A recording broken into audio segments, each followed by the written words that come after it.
السلام علیکم، میں شائستہ ساجد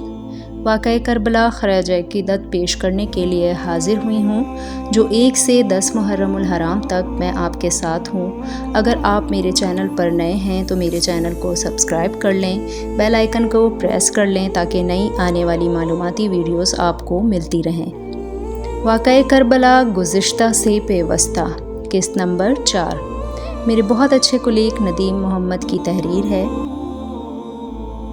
شہید کیے جانے سے پہلے حضرت مسلم بن عقیل علیہ السلام نے ایک وصیت کرنی چاہی، جس کی ابن زیاد نے اجازت دے دی۔ آپ نے عمر بن سعد، جو آپ ہی کے قوم کے تھے، ان کو چند نصیحتیں فرمائیں، جو کچھ یوں تھیں: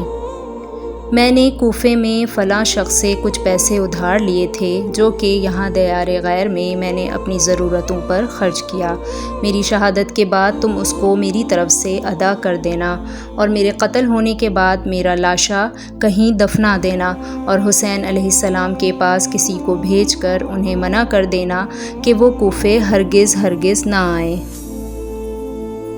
دور حاضر میں بھی اگر دشمنان فوج ماری جائے تو مرنے والے کی لاش کی بے حرمتی نہیں کی جاتی کہ یہ انسانیت کے خلاف ہے، جبکہ آج کے دور میں مذہب اور معاشرے کا بھی بہت فرق و تضاد ہے، مگر اس کے باوجود حتی الامکان کوشش کی جاتی ہے کہ جنگ میں سوائے مال غنیمت کے مرنے والوں کی لاشوں کی بے حرمتی نہ کی جائے اور لاشوں کو دشمنوں کے حوالے کر دیا جائے، تاکہ وہ اپنے مذہبی و معاشرتی اصولوں کے مطابق مرنے والے کے آخری رسومات ادا کر سکیں۔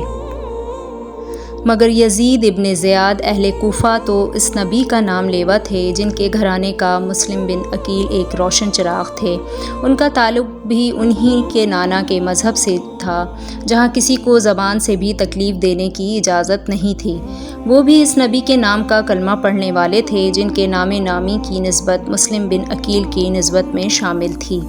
مسلم بن عقیل اسی نبی کی آل سے تھے کہ جن پر درود پڑھے بغیر ان کی نمازیں قبول نہ ہوں۔ تو پھر یزید ابن زیاد اور اہل کوفہ کیسے بدبخت، سفاک، ظالم، بے ادب، گستاخ و پتھر دل لوگ تھے کہ جنہیں اپنے نبی صلی اللہ علیہ وآلہ وسلم کے نام کا بھی پاس نہ تھا، جنہیں اتنا بھی لمحہ بھر کو خیال نہ گزرا کہ یہ مسلم بن عقیل علیہ السلام وہی تو آل نبی ہیں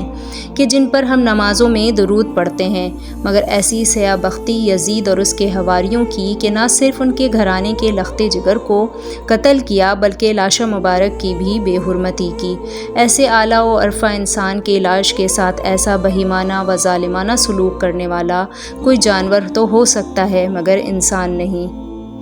جس طرح یزید کا خلیفہ بنانا مسلمانوں کی تاریخ کا ایک غلط فیصلہ تھا، پھر یزید نے رسالت صلی اللہ علیہ وآلہ وسلم کے گھرانوں کے روشن چراغوں کو بجھا کر اس غلط فیصلے کو غلط ہی ثابت کیا۔ امیر شام اور اس دور کے تمام اکابرین کے علم میں یہ بات تھی کہ پورے روئے زمین پر اس وقت حضرت امام حسین علیہ السلام سے زیادہ بلند تر، ارفع و اعلیٰ اور بہتر کوئی دوسرا نہیں، اور اگر کوئی خلافت کا اہل تھا تو وہ ذات شبیری تھی۔ مگر پھر بھی یزید کو خلیفہ بنانا یہ ہماری تاریخ کا وہ سیاہ باب ہے جس پر لب کشائی انشاءاللہ عزیز الگ سے پھر کی جائے گی۔ یہ کیسے ممکن تھا کہ حسین ابن علی علیہ السلام، جو جنت میں نوجوانوں کے سردار ہیں، کیونکہ آپ ایک بد کردار و بد عمل و بدنما انسان کے ہاتھوں بیعت کر لیتے؟ کہاں وہ شریعت و معرفت و طریقت کے علم بردار، اور کہاں یزید پلید، گناہ گار، بدفعل و بد کردار؟ ان سب حقائق اور کوفے والوں کے خطوط کی روشنی اور حضرت مسلم بن عقیل علیہ السلام کی طرف سے